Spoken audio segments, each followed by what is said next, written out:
Hello students, myself Poonam Mistry. Welcome to my YouTube channel. Today we are going to continue chapter number 2 of history, part 2, from trade to territory. Now we have already seen that East India Company have entered India. They started trading India and they already settled in Bengal, and because of the trading that they were doing in Bengal Nawabs, they denied the fortifications that East India Company was doing, and that led to the Battle of Plassey. Now, in 1756, Aliwardi Khan died and Sirajuddaulah became the Nawab of Bengal. Means in 1756 जब अलीवर्दी खान की death हो गई तो at that time Sirajuddaula ही became the Nawab of Bengal. Now the company was worried about his power and keen on a puppet ruler. मतलब company जो है वो वरीड थी कि अगर नवाब ऑफ बंगाल वो रूल करने लगेगा तो हम यहाँ पे एग्जिस्ट नहीं कर पाएंगे. So they were worried about his power and उनको ऐसे रूलर चाहिए थे, पपेट रूलर, जो कंपनी बोले वैसा किंग करना चाहिए. They wanted that type of ruler who would willingly give trade concessions, जो ट्रेड कंसेशन दे सके और अदर प्रिविलेजेस भी दे सके. So company tried to help one of the Sirajuddaulah's rivals. तो क्या किया कंपनी ने सिराजुद्दौला का जो राइवल पर्सन जो था उसको नवाब बनाने की ट्राई की, उसको हेल्प किया कि तुम नवाब बन जाओ. So after that what happened, Sirajuddaula asked the company to stop meddling in the political affairs. Sirajuddaula का पता था कि ये सब हो रहा है. उसने बोला भी कि stop doing all this domination, stop fortification और रिवेन्यू पे करो, you will not get any concession. फिर उनकी निगोसिएशन फेल हुई. ये नवाब जो है they march with 30,000 soldiers to the English factory at Kasim Bazar and they also capture the company officials. Warehouse को लॉक कर दिया, इंग्लिशमैन को डिसआर्म कर दिया कि you can't use any arms and ammunitions and ब्लॉकेडेड English ships की जो भी शिप्स है आपकी वो अभी रन नहीं हो पाएगी. Then what he did, he also marched to Calcutta to establish control over the company's fort there also. फिर वो जो था वो कलकत्ता गया अपना कंट्रोल लेने के लिए. On hearing the news of the fall of Calcutta, company officials in Madras, पता चला कि कलकत्ता में ये सब हुआ. जो कंपनी के ऑफिसर्स थे मद्रास में, they send forces under the command of Robert Clive. उन्होंने आर्मी भेजी रॉबर्ट क्लाइव ने वहाँ से. रॉबर्ट क्लाइव वो ब्रिटिश मैन ही था. उनके बोलने से, उनके कमांड से कंपनी ऑफिशियल्स जो है देवर सेंट, आर्मी को सेंड किया. Reinforced by naval fleets, prolonged negotiations with Nawab followed. Finally in 1757 क्या हुआ, Robert Clive led the company's army against Sirajuddaula at Plassey. Finally company की आर्मी के साथ सिराजुद्दौला को तो हरा दिया था. One of the main reason for the defeat of the Nawab was that कि जो forces led by Mir Jafar, जो सिराजुद्दौला का कमांडर था, नेवर फॉट द बैटल. सो उसके वजह से ऐसा हुआ, जो डिफीट हार हुई तो बिकॉज जो फोर्सेस मीर जाफ़र ने भेजे थे never fought the battle. The battle of Plassey became famous because it was the first major victory the company won. तो इसमें भी सिराजुद्दौला और उसकी पूरी आर्मी हार गई. इवन दो बहुत सारे आर्मीज थे, बहुत सारे पीपल थे देन टू, और इससे उनकी विक्ट्री, कंपनी की विक्ट्री जो है यहाँ से स्टार्ट होने लगी अभी. Now the prime objective of the company was the expansion of trade. उनका पहला मेन ऑब्जेक्टिव था कि ट्रेड वो एक्सपांड करे. If it can be done without contest through the help of local rulers, then territories need not be taken over directly. मतलब उन्होंने सोचा कि अगर लोकल रूलर से ही अगर हमारा काम ख़त्म हो रहा है तो उनकी टेरिटरीज लेने की कोई ज़रूरत नहीं है, हम डायरेक्टली जीत सकते हैं. Okay, but very soon the company discovered that this was rather difficult. लेकिन उनको पता चल कि लोकल रूलर्स ऐसे ही मानने वाले लगते नहीं हैं, सो हमें उनकी टेरिटरीज लेनी ही पड़ेगी. 1765 में the Mughal emperor appointed the company as the diwan of the provinces of Bengal. 1765 में जो मुगल एम्परर था उन्होंने कंपनी को ही as a diwan, provinces of Bengal में उनको एज दीवान बना दिया था. It allowed the company to use the vast revenue resources of Bengal, और उनको अथॉरिटी भी दे दी कि कंपनी जो है वो वास्ट रेवेन्यू रिसोर्सेज बंगाल के जो भी थे वो यूज़ कर सकते थे. From the early 18th century the company's trade with India had expanded.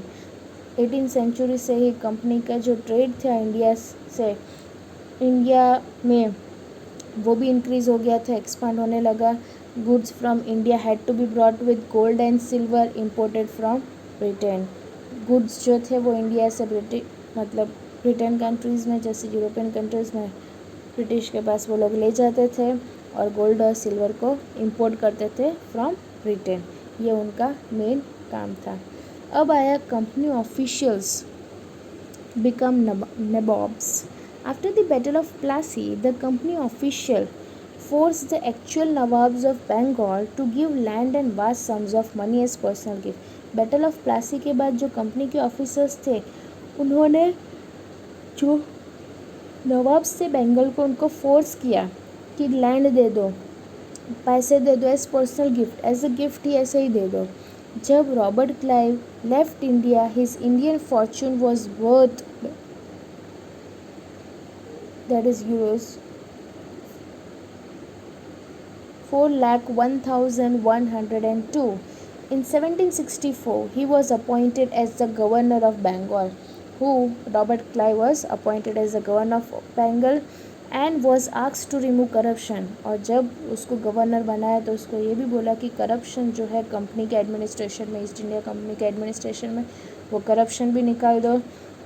Many company officials died an early death in India due to disease and war. बहुत सारे कंपनी के ऑफिशियल्स हैं वो लोग की डेथ भी हो गई थी because of disease and war. Some of the officials came from humble background and the desire was to earn enough in India. बहुत सारे ऑफिसर्स जो थे वो लोग बहुत अच्छे बैकग्राउंड, अच्छे फैमिली से बिलोंग करते थे, एंड उनका मेन डिज़ायर था to earn enough in India. पैसे कमाना था यहाँ पे, रिटर्न हो जाना था, और वहाँ पे कंफर्टेबल लाइफ उनको जीनी थी. Those who manage to return with wealth वो कॉल्ड नवाब्स. जो यहाँ पे अर्न करने के बाद वो लोग रिटर्न होना चाहते थे to lead a comfortable life, तो they were called as nawabs.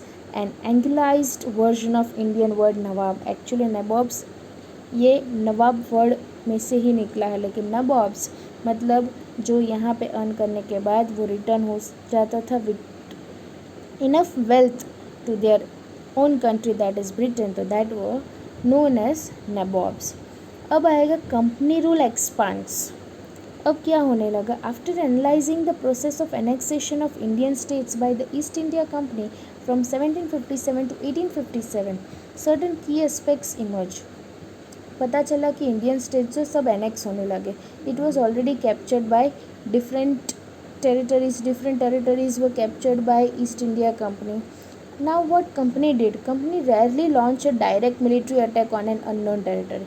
वो डायरेक्ट मिलिट्री अटैक अपनी आर्मी फोर्स को लेकर डायरेक्टली अटैक नहीं करते थे कोई भी अननोन टेरिटरी में. तो instead what they were doing, they used a variety of political, economic and diplomatic methods to extend its influence before annexing. Conquer करे, एनेक्स करे, उससे पहले वो लोग एक पॉलिटिक्स वाली गेम या इकोनॉमिकल या तो डिप्लोमेटिक मेथड से वो पूरी टेरिटरी को कॉन्कर कर लेते थे. After the battle of Berkshire the company appointed residents in Indian states. Battle of Berkshire के बाद जो कंपनी थी उन्होंने रेसिडेंट्स को अपॉइंट किया था इंडियन स्टेट्स में. दे वर पॉलिटिकल और कॉमर्शियल एजेंट्स. और वो लोग कौन थे? तो पॉलिटिकल या तो एजेंट थे ऐसे ही. And their job was to serve and further the interest of the company. और उनका जॉब क्या थी? बस पीपल को सर्व करना, टू हेल्प द पीपल. उनकी मेन थिंग यही था, that to help the people. अब उसके बाद क्या हुआ? सब्सिडरी अलायंस की बात हुई. Okay, subsidiary alliance means Indian rulers were not allowed to have their independent arm forces. अब सब्सिडरी अलायंस क्या है? इंडियन रूलर्स जो थे, दोज हु वर रूलिंग, तो उनके पास मतलब they were not allowed to have their independent arm, खुद की आर्म फोर्सेस उनके पास नहीं हो सकती थी. Okay, they were to be protected by the company. Company उनको प्रोटेक्ट करेगी, right, but had to pay for the subsidiary forces, पर उनको पे करना पड़ेगा सब्सिडरी फोर्सेस के लिए, that the company was supposed to maintain for the purpose of this protection, कि company protection दे रही है तो उसके लिए पे करना पड़ेगा कंपनी को, उनके पास इंडिपेंडेंट आर्म फोर्स नहीं होगी, उनको प्रोटेक्शन मिलेगी but through the company only, और उसके सामने उनको पे भी करना था. If the Indian rulers failed to make the payment, then part of their territory was taken away as a penalty. और अगर कोई भी इंडियन रूलर पेमेंट नहीं कर सके तो उनकी जो पूरी टेरिटरी थी it was taken away as a penalty, तो उनकी टेरिटरी ले लेते थे पेनल्टी के जगह पे. ओके, फॉर एग्जाम्पल जो when Richard Wellesley was governor general, तो जो नवाब थे अवध के was force to give over half of his territory to the company in 1801 because he failed to pay the subsidiary forces. Hyderabad was also force to do cede territories, उसको भी territories को दे देना पड़ा था सेम वे में. So this all thing happened during the east India company when they started trading, and धीरे धीरे वो लोग एनेक्स भी करने लगे थे, annexing different territories of India. Okay, so that was all about the chapter. That was not all about the part 2. We will continue the next part in the next lecture. Thank you for watching my video.